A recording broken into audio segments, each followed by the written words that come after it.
सभी को good evening. जल्दी से जुड़ जाइए आप लोग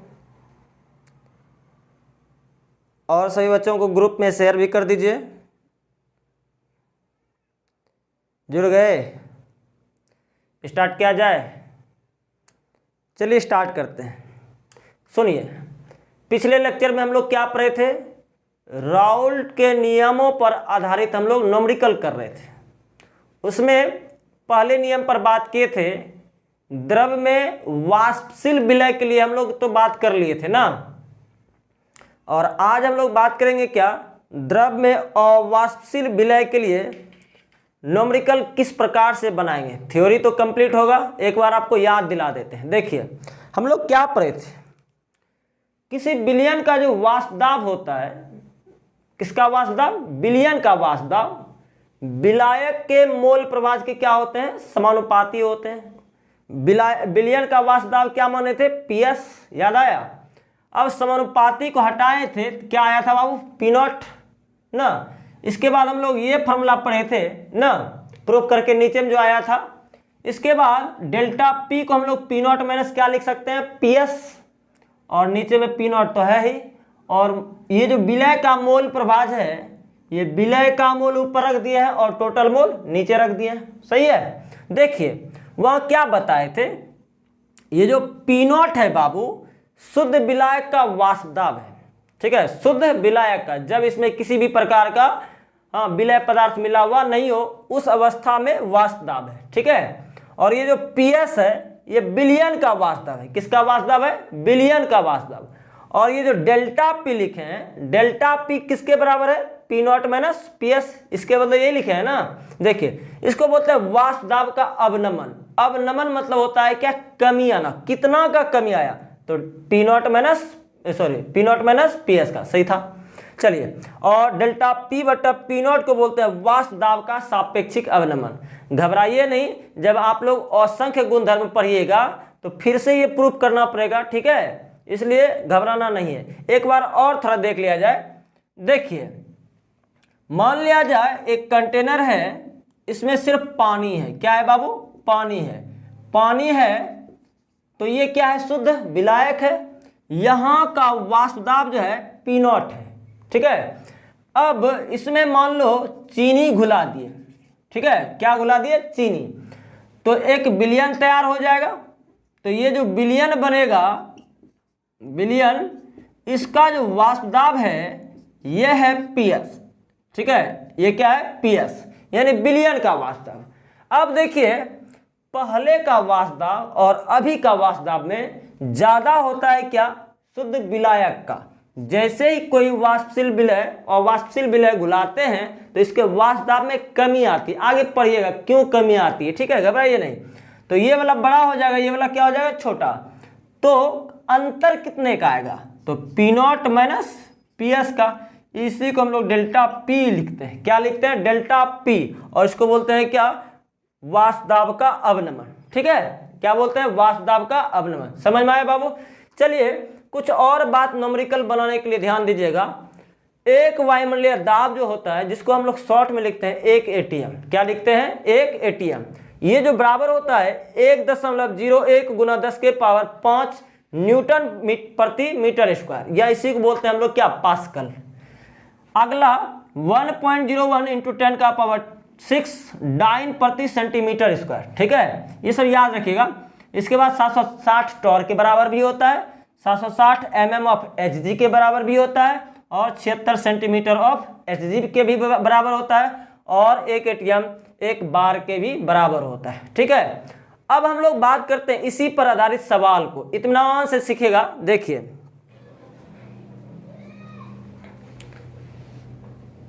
देखिए तो पहला सवाल क्या कह रहा है? क्या 303 केल्विन ताप पर 10 ग्राम ग्लूकोज को 90 ग्राम जल में घोलकर ग्लूकोज का विलयन बनाया गया। ठीक है, यदि 303 केल्विन ताप पर शुद्ध जल का वाष्प दाब 32.8 mmHg हो तो विलयन का वाष्प दाब ज्ञात करें। बाबू इस फॉर्मूले को थोड़ा सा नजर दौड़ा तो विलयन का वाष्प दाब पूछ रहा है, इसका मतलब क्या? PS पूछ रहा है ना। शुद्ध विलायक, शुद्ध जल का वाष्प दाब कितना दे रखा है? 32.8 mm ऑफ Hg, ठीक है। यानी P0 दिया हुआ है, PS पूछ रहा है, ठीक है। और कुछ बात है, देखिए 10 ग्राम ग्लूकोज है। ग्लूकोज क्या होता है बाबू? विलय, ग्लूकोज की मात्रा। और ये जल की मात्रा, जल कितना ग्राम है? 90 ग्राम। यानी ये x ग्राम है, ये y ग्राम। याद आ रहा है? इस मोल प्रवाह को हम लोग तोड़ भी सकते हैं। कैसे, याद है? देखिए यहाँ जब बनाएंगे तो वहाँ तोड़ते हैं। देखिए जो जो दिया है पहले उसको लिख लेते हैं। दिया गया है, क्या दिया है? P0 बराबर 32.8 mmHg, ठीक है। विलयन का वाष्प दाब पूछ रहा है, मतलब क्या? PS। विलयन का वाष्प दाब की क्या मानते हैं हम लोग? PS। अब देखिए ग्लूकोज की मात्रा कितना है बाबू? ग्लूकोज की मात्रा, इसको मान लो x ग्राम, x ये दे रखा है कितना? 10 ग्राम, ठीक है। और जल की मात्रा देखिए तो जल की मात्रा, ठीक है, इसको मान लीजिए y ग्राम, तो ये कितना दे रखा है? 90 ग्राम। अब आप ही बताओ, राउल्ट के नियमों से हम लोग इस फॉर्मूले का यूज करते हैं। क्या जानते हैं हम लोग? P0 माइनस PS बटे क्या? P0 बराबर जिसका मोल प्रवाह पूछा जाए उसका मोल ऊपर, यानी विलय का मोल ऊपर और टोटल मोल नीचे। लेकिन एक बात बताओ, क्या मोल दे रखा है? नहीं दे रखा है, तो आप या तो इसको मोल में कन्वर्ट कर लो, नहीं तो यहाँ से डायरेक्ट फॉर्मूला आपको बताए थे। यदि विलय की मात्रा x ग्राम हो तो दिया गया भार बटे क्या? सूत्र भार। ये सूत्र भार किसका बाबू? विलय का ना। और टोटल मोल नीचे निकाल लो, तो टोटल मोल में क्या हो जाएगा? विलय का मोल, यानी x बटा सूत्र भार विलय प्लस क्या? अगर विलायक y ग्राम होता तो y बटा क्या लिखते हैं हम लोग? सूत्र भार किसका? विलायक का ना। अब इस फॉर्मूले का यूज करके बना लो। अगर मान लो तनु विलयन मानते तो ये वाला पार्ट क्या हो जाता? 0। याद आया? तनु विलयन में विलय का मोल क्या हो जाता है? विलायक के सापेक्ष 0 हो जाता है। बस वैल्यू पुट कर दो, आंसर आ जाएगा। देखिए वैल्यू पुट करते हैं। देखिए P0 का वैल्यू कितना दे रखा है बाबू? 32.8 माइनस PS बटे क्या? P0। P0 का वैल्यू कितना है? 32.8, सही है। अब यहाँ देखिए x का वैल्यू, x क्या है? विलय की मात्रा 10 बटा, और ग्लूकोज का सूत्रभार हम बताए हुए हैं कितना होता है? 180। फिर से 10 बटा 180 प्लस क्या? जल है 90 ग्राम, 90 बटा कितना? 18। अब इसको कैलकुलेट कीजिए और यहाँ से क्या निकाल लीजिए? PS। जो निकलेगा वही क्या हो जाएगा? आंसर। ये जो आएगा किस में? ये भी दाब है, ये भी दाब है, ये आंसर आ जाएगा mm ऑफ Hg में आ जाएगा। कोई दिक्कत है यहाँ तक? आप PS निकाल सकते हैं ना। समझ में आया? इसका एक और भी तरीका देते हैं जो जल्दी बना सकते हैं। देखिए कैसे। यहाँ तो हम लोग तनु विलयन नहीं माने थे, ठीक है। अब हम तनु विलयन मान के बनाते हैं तो ये वाला पार्ट क्या हो जाएगा? 0 हो जाएगा ना। एक बार इससे भी बनाते हैं। इसको हटा दे बाबू। दोनों यूज कर सकते हैं जो आपको अच्छा लगे, ठीक है। चलिए इधर बना देते हैं, लेकिन ये बार बार फॉर्मूला यूज होगा, ठीक है। चलिए इसका सेकेंड मेथड देख लो।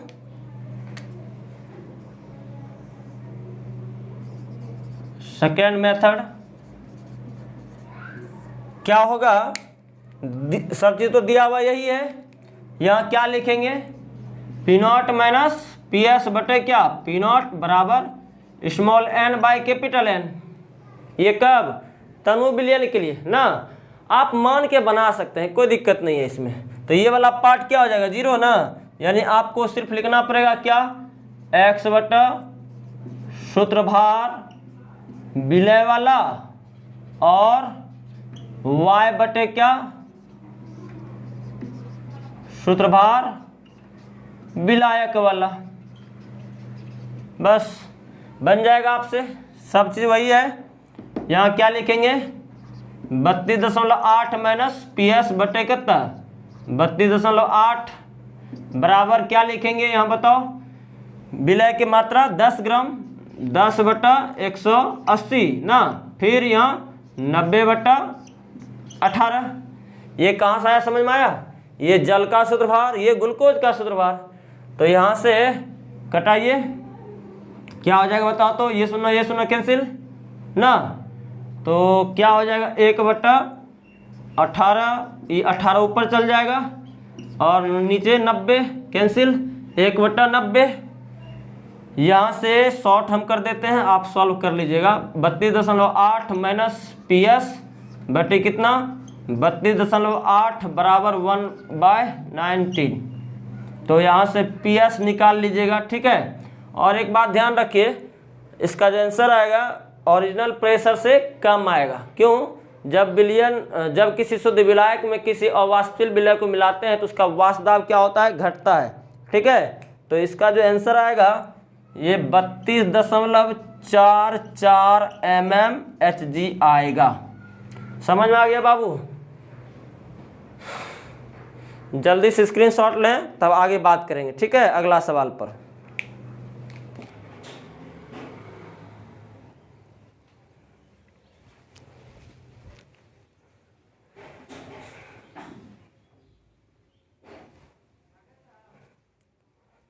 चलिए, अब हम लोग दूसरा सवाल देखते हैं। जस्ट पहले वाले के ही तरह दूसरा है, ठीक है। देखिए सवाल क्या क्या आ रहा है, समझिएगा थोड़ा सा। कह रहा है क्या 293 केल्विन पर जल का वाष्प दाब 17.535 mmHg है। यदि 25 ग्राम ग्लूकोज को 450 ग्राम जल में घोले तो 293 केल्विन पर विलयन का वाष्प दाब, जैसा पहला सवाल था वैसा ही है। देखिए क्या दिया हुआ है, सॉल्यूशन इसका करते हैं। बताइए शुद्ध जल यानी जल का वाष्प दाब कितना है, पी नॉट बराबर कितना है 17.535 mmHg है। विलयन का वाष्प दाब पूछ रहा है यानी पी एस बराबर पूछ रहा है। ग्लूकोज की मात्रा कितना दे रखा है, ग्लूकोज की मात्रा यानी x दे रखा है। ये कितना दे रखा है बाबू, ये है 25 ग्राम, ठीक है। और जल की मात्रा यानी विलायक, जल की मात्रा इसको मान लो y ग्राम, y है कितना 450 ग्राम, है ना। अब कह रहा है विलयन का वाष्प दाब ज्ञात कीजिए, वही राउल्ट का नियम लगाइए। डेल्टा पी बटा पी नॉट बराबर x सॉल्यूट मतलब विलय ना। इसको अभी हम आपको किस तरह से तोड़ के बताए, डेल्टा पी को क्या लिखेंगे P not minus P S बटे क्या पी नॉट, और इसको क्या तोड़ते हैं जिसका मोल प्रवाह पूछा जाए उसका मोल ऊपर। तो विलय का मोल प्रवाह पूछ रहा है तो विलय का मोल स्मॉल n माने थे हम लोग पहले, स्मॉल n बटा क्या small n plus capital N। इसको और भी तोड़ने सिखाए, मोल नहीं दिया हो अगर ग्राम में हो तो यहाँ हम लोग x माने हैं तो x बटा क्या सूत्रभार किसका बाबू विलय का, ये ना। और नीचे में क्या हो जाएगा टोटल मोल, तो x बटा सूत्रभार विलय का प्लस किसका y बटा सूत्रभार विलायक का, है ना। थोड़ा देखिए, अब इस फॉर्मूले पर पुट कर दीजिए, आंसर आ जाएगा। क्या लिखिएगा बताइए तो पी नॉट का वैल्यू कितना है 17.535 माइनस पी एस तो पूछ ही रहा है, यहाँ फिर 17.535 बराबर यह विलय कौन सा है ग्लूकोज, एक्स की वैल्यू कितना है 25 और सूत्रभार ग्लूकोज का कितना होता है बाबू 180 ग्राम। फिर यहाँ 25 बटा 180 प्लस 450 450 और जल का सूत्रभार 18 ग्राम। समझ में आया बाबू? यहाँ से आप लोग क्या निकाल लेंगे, कैलकुलेट करेंगे और क्या निकल जाएगा, पीएस जो निकल जाए, ठीक है, वो आंसर हो जाएगा किसमें, तो mm ऑफ Hg में। समझ में आया आप लोगों को? देखिए एक मिनट और भी समझिए, इसका जो आंसर है बता दें आपको, ये है 0.0962, ये होगा 0.0962, ठीक है, ये आप कैलकुलेट कर लेंगे, ठीक।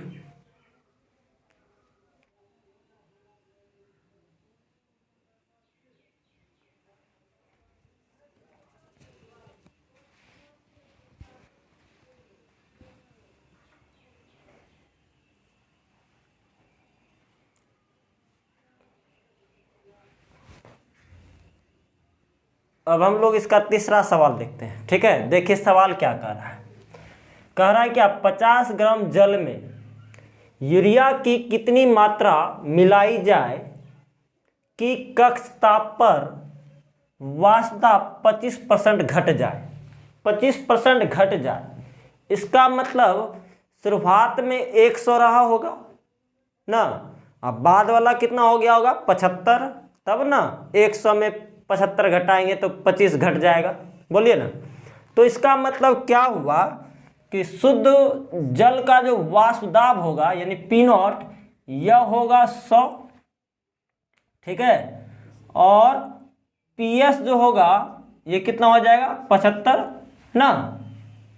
समझ रहे बात को? दोनों को घटाएंगे तब ना 25 आएगा। देखिए और देखिए कह रहा है क्या, जल की मात्रा कितना है, जल तो विलायक है, जल की मात्रा, ये तो विलायक है, विलायक को कितना मानते थे, y बराबर कितना है, 50 ग्राम। यूरिया, यूरिया क्या है, विलय है, यूरिया का फॉर्मूला याद है, NH2CO NH2 हुआ करता है। इसकी जो मात्रा है कि मात्रा नहीं दिया हुआ है यानी पूछ रहा है, इसको हम लोग माने थे विलय, विलय की मात्रा x माने थे, ये पूछ रहा है, ठीक है। अब देखिए आप फॉर्मूला लगाइए, कौन सा, तो P0 माइनस PS बटे कितना, P0 बराबर क्या हो जाएगा, x विलय, ये x हो गया विलय की मात्रा बटे क्या, सूत्रभार किसका बाबू, विलय का ना, और नीचे में क्या हो जाएगा, x सूत्रभार विलय का चाहिए प्लस y बटे क्या हो जाएगा, सूत्रभार किसका, तो विलायक का ना। थोड़ा समझिएगा, कुछ और नया बात यहाँ सीखिएगा। देखिए किताब जो मानता है विलय की मात्रा हम लोग क्या माने हैं, x माने हैं, वो मानता है स्मॉल w, क्या मानता है, स्मॉल w, और जो ये सूत्रभार लिखते हैं वो स्मॉल m मानता है, ठीक है। और यहाँ भी क्या हो जाएगा बताओ, स्मॉल w बटा स्मॉल m, और विलायक को मानता है क्या, कैपिटल W बटा कैपिटल M, ठीक है। हम इसलिए नहीं लिखे कि आपको कैपिटल M लग जाएगा मोलरता, समझ रहे बात को, और स्मॉल m लग जाएगा मोललता, इसलिए नहीं लिखे हुए थे, ठीक है। किताब को लिखना है लिखने दीजिए, आपको घबराना नहीं है, ठीक है। चलिए हम लोग इसी पर बात करते हैं। चलिए देखिए अब इस पर वैल्यू पुट कर दीजिए, आंसर आ जाएगा। क्या होगा बताओ, यहाँ होगा P0 का वैल्यू कितना, 100, PS का वैल्यू कितना, 75, नीचे में P0 है, ये हो जाएगा 100, और यहाँ वैल्यू पुट कर दीजिए। विलय की मात्रा तो पूछ ही रहा है, नहीं पता है तो x मान लें, x, और इसका जो सूत्रभार होगा यूरिया का 60 ग्राम, निकाल के बता देते हैं आपको, NH2CO NH2, देख तो नाइट्रोजन का होता है 14 ग्राम, प्लस हाइड्रोजन 2 × 2 × 1 ग्राम, प्लस कार्बन होता है 12 ग्राम, ऑक्सीजन होता है 16 ग्राम, और फिर इसी तरह से नाइट्रोजन 14 ग्राम प्लस 2 × 1 ग्राम, टोटल को जोड़िएगा 60 ग्राम निकल जाएगा, ठीक है। ये सूत्रभार आना चाहिए। चलिए देखिए अब यहाँ लिख दें 60, फिर नीचे में x/60 प्लस कितना ग्राम जल है 50 ग्राम, y का वैल्यू 50 और जल का सूत्रभार 18। तो आप यहाँ से क्या निकाल लेंगे, x का वैल्यू ना निकल जाएगा। देखिए x का जो वैल्यू आएगा जितना भी आएगा वह किसकी मात्रा हो जाएगा, ये तो आएगा ग्राम में, यानी यूरिया की मात्रा जो निकालते जितना निकालते वही हो जाता। समझ में आया।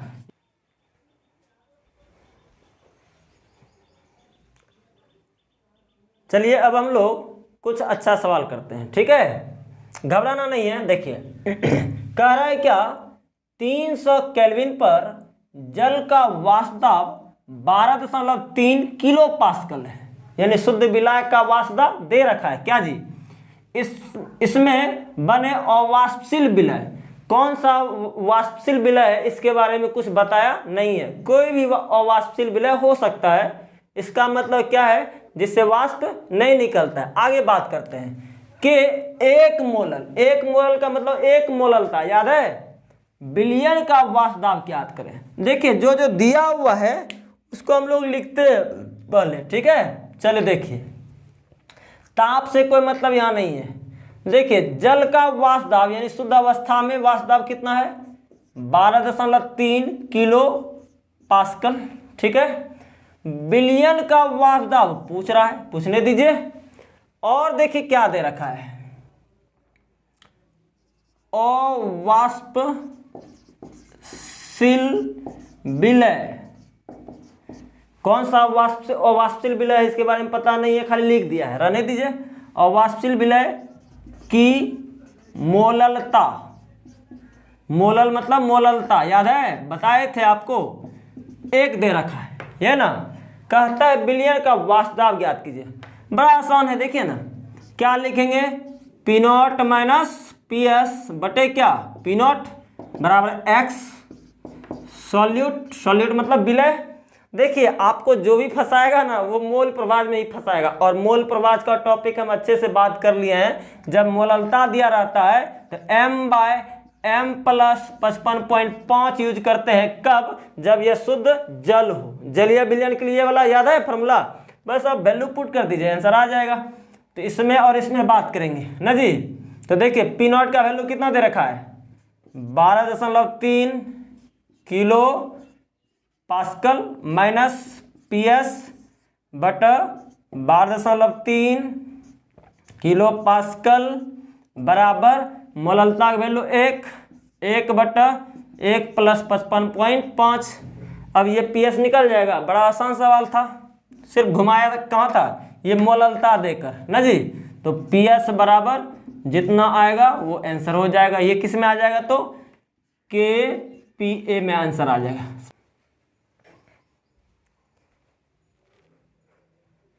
आप लोगों को समझ में आ रहा है छोटू, थोड़ा जल्दी से कमेंट करके बताइए तो। बहुत सुंदर, कुछ बच्चे को समझ में नहीं आ रहा है ना जी। हाँ इसमें तो पिछले वाला भी टर्म आ रहा है, सांद्रता पद, मोल प्रभाज, मोललता पढ़ाए थे। देखिए ये सब ध्यान देना पड़ेगा, अदरवाइज कुछ नहीं होने वाला है। विलयन चैप्टर बहुत ही अच्छा चैप्टर है, ठीक है, एग्जाम के व्यू से तो बहुत अच्छा। अगर ये चैप्टर नहीं पढ़े तो क्या पढ़े, ठीक है। चलिए अगला सवाल देखते हैं। सवाल देखिए क्या कह रहा है, कह रहा है क्या 100 डिग्री सेंटीग्रेड पर 18 ग्राम ग्लूकोज को 178.2 ग्राम जल में मिलाया जाता है, ठीक। तो इसके विलयन का वाष्प दाब ज्ञात करें। थोड़ा समझिएगा, जो जो आपको समझ में आ रहा है उसको पहले लिखते हैं, ठीक है। सॉल्यूशन करते हैं इसका। बताइएगा ग्लूकोज जो है, ग्लूकोज, अरे यार, ग्लूकोज की मात्रा क्या मानते थे विलय की मात्रा को, x। ये कितना दे रखा है 18 ग्राम, ठीक। जल मतलब क्या है, जल विलायक है ना, जल की मात्रा क्या माने थे हम लोग y ग्राम, इसका वैल्यू है 178.2 ग्राम। इतना तो समझ में आ रहा है। एक बात बताओ, विलयन का वाष्प दाब पूछ रहा है ना, क्या शुद्ध विलायक का वाष्प दाब दिया हुआ है? कहीं नहीं दिया हुआ है, लेकिन हाँ दिया हुआ है, आपको आंख नहीं है, थोड़ा समझिएगा।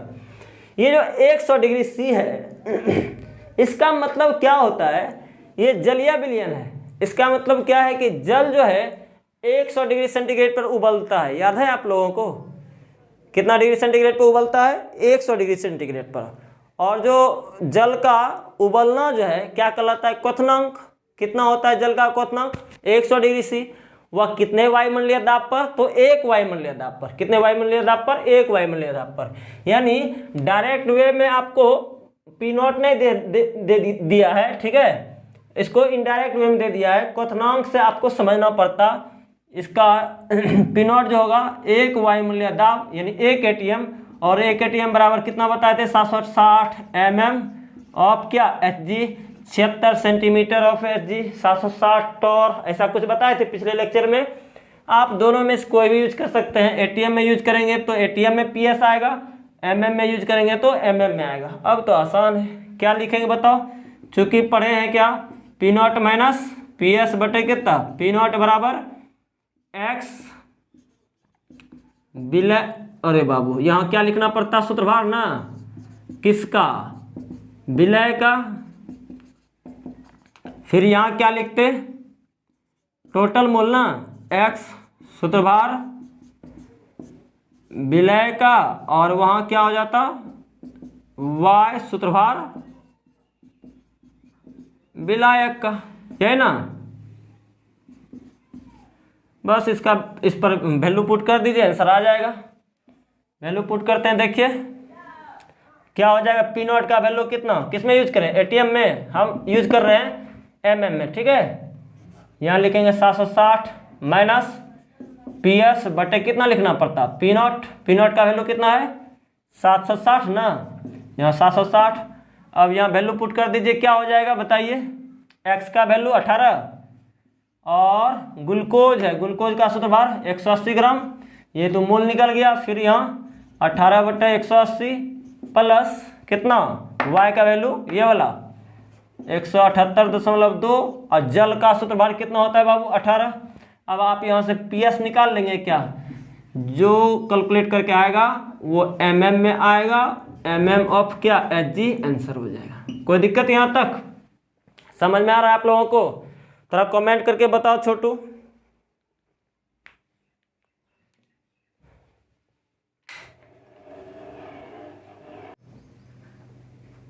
अब हम लोग अगला सवाल देखते हैं, ठीक है, इत्मीनान से सीखिएगा। देखिए सवाल क्या कह रहा है, 114 ग्राम ऑक्टेन में किसी अवाष्पशील विलय जिसका मोलर द्रव्यमान कितना ग्राम है बाबू? 40 ग्राम की कितनी मात्रा घुलाई जाए कि ऑक्टेन का वाष्प दाब घटकर मूल का 80% रह जाए?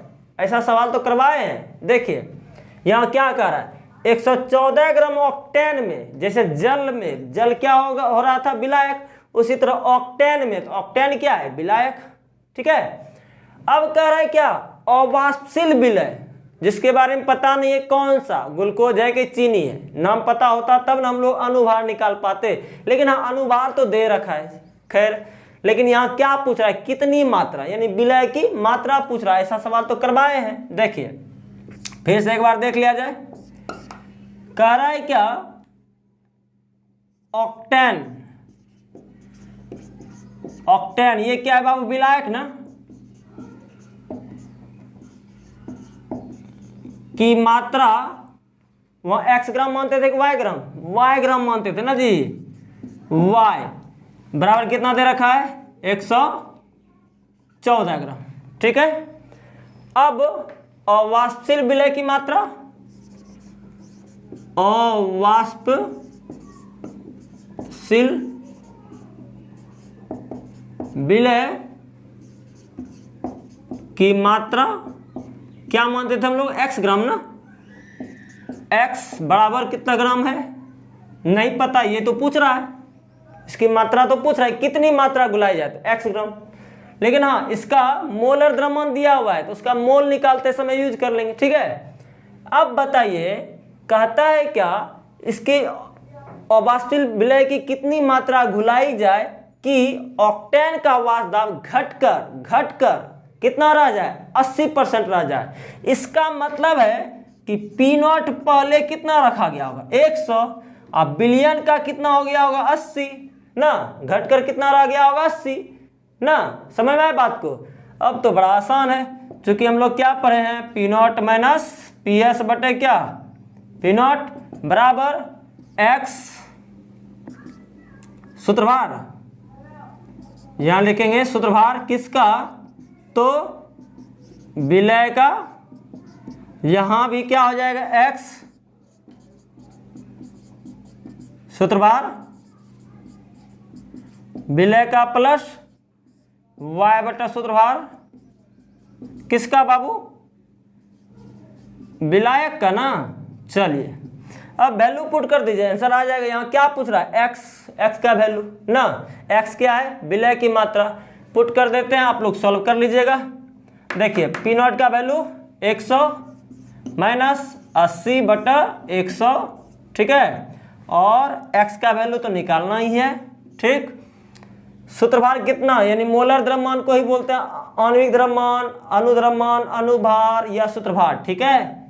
यहाँ लिख देंगे 40, फिर x बटा 40, यहाँ क्या हो जाएगा, यहाँ कितना है, y का वैल्यू 114 ग्राम ना, 114 ग्राम, और इसका सूत्रभार भी बाबू 114 ही होता है। आपको बता दें ऑक्टेन का फॉर्मूला क्या होता है, ऑक्टेन का फॉर्मूला याद है आप लोगों को, C8H18,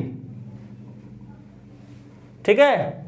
इसका निकाल लीजिए, आणविक द्रव्यमान कितना, 8 गुना 12, 12 8 96 प्लस 18 गुना 1 ग्राम, 96 18 कितना हो गया, 114, ठीक है, ये याद रखिएगा।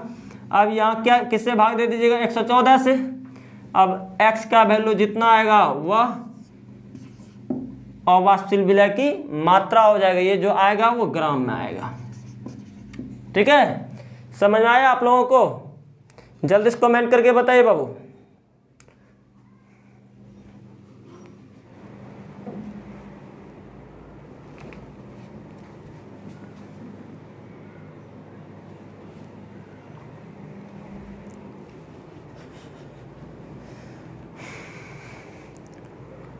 समझ में आ रहा है आप लोगों को? जल्दी से थोड़ा कमेंट कीजिए तो बाबू।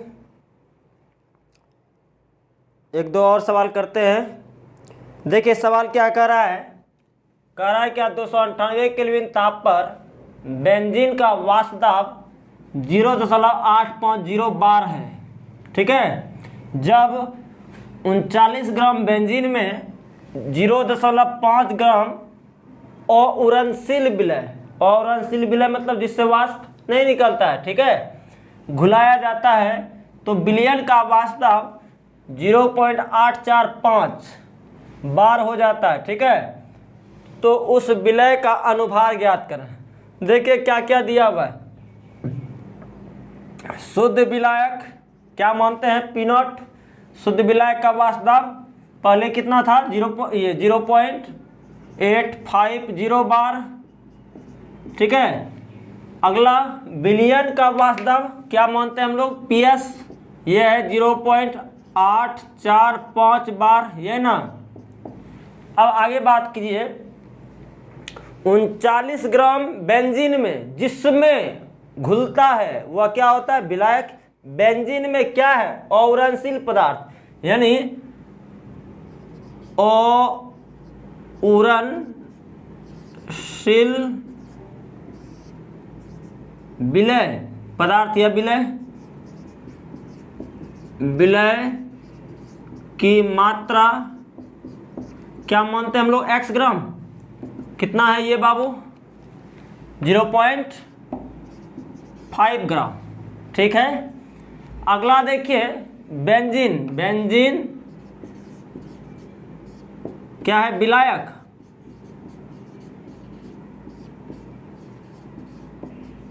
की मात्रा क्या मानते हैं बाबू, y ना।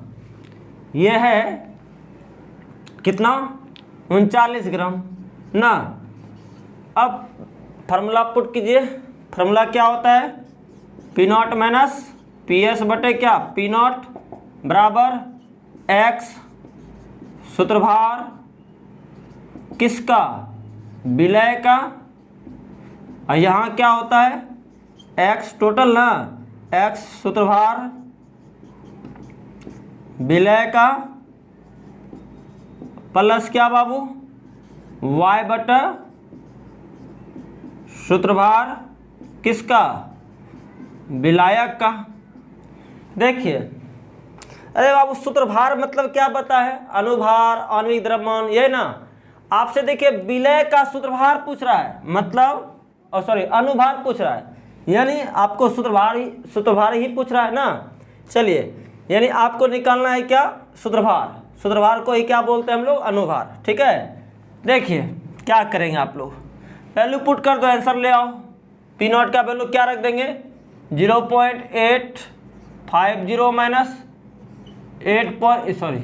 0.8 कितना है 45 बटा 0.850 बराबर, यहाँ क्या रखेंगे x के बदले 0.5 यानी विलय ना, 0.5 बटा सूत्रभार को अनुभार लिख देते हैं। कोई दिक्कत है क्या, अनुभार बटा 0.5 बटे क्या, अनुभार प्लस ये बेंजीन है बाबू कितना 39 ग्राम, और बेंजीन का सूत्रभार क्या होता है C6H6 बर्छा के 72 6 78 ग्राम, ये हो जाएगा 78 ग्राम। अब आप अनुभार निकाल लेंगे क्या, अनुभार इसको सॉल्व कीजिए, अनुभार निकल जाएगा, ये वाला टर्म जो आएगा वो ग्राम में आएगा आंसर। ठीक है, ग्राम प्रति मोल में। ठीक है, चलिए समझ में आ रहा है आप लोगों को। एक दो सवाल और देखते हैं, पहले आप लोग स्क्रीनशॉट लें इसका।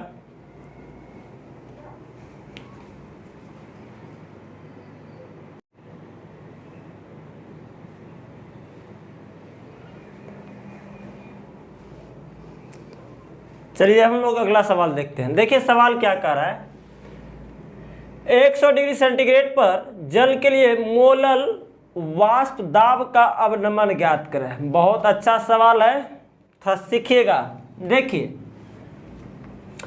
यहाँ जो सवाल पूछ रहा है वाष्प दाब का अवनमन ज्ञात करें, आपको बताए थे। देखिए तो फार्मूला क्या होता है, डेल्टा पी बटा पी नॉट बराबर एक्स, क्या लिखते हैं सॉल्यूट लिखते हैं ना, और अगर ये मोललता के रूप में रहे तो मोल प्रवाह को m/m प्लस 55.5 लिखते हैं। याद आया, पीछे भी एक हम सवाल किए हुए हैं।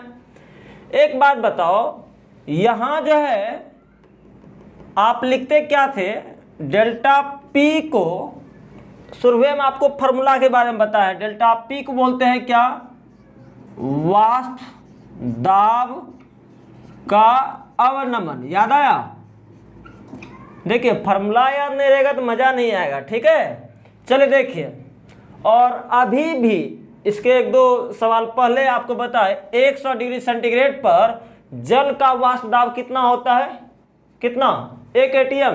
याद आया, 100 डिग्री सी पर जल का वाष्प दाब कितना होता है 1 atm, ये ना, या इसी को 760 mmHg लिखते हैं, बहुत सारा चीज़ लिखते हैं, 760 टॉर लिखते हैं, 76 cm ऑफ Hg लिखते हैं, 1 बार लिखते हैं, ये सब बताए थे। चलिए देखिए, अब देखिए तो फार्मूला पुट कीजिए, आंसर लाइए। चूँकि डेल्टा पी बटा पी नॉट बराबर मोलल है, तो हम लोग ये वाला फार्मूला m/m प्लस 55.5, आपसे क्या पूछ रहा है बाबू, ये ना, तो पी नॉट का वैल्यू रख दो। पी नॉट का वैल्यू किस में रखने का मन है, आप mm में ही रखिए, ज़्यादा आंसर इसी में आएगा आपको। ठीक है, ज़्यादा किताब में वही मिलेगा आपको। यहाँ क्या लिखेंगे, डेल्टा पी बटे कितना 760 mm ऑफ क्या Hg पारे के स्तंभ पर, यहाँ एक रखिए, मोलल मतलब एक मोललता, ठीक है, 1 प्लस 55.5। अब डेल्टा पी निकल जाएगा, डेल्टा पी बराबर कितना हो जाएगा बाबू, ये क्रॉस मल्टीप्लाई 760 बटा ये हो जाएगा 56.5 mm ऑफ क्या Hg। समझ में आया? ये अच्छा सवाल था ना जी। चलिए आज यहीं तक रहने देते हैं, सबको गुड नाइट।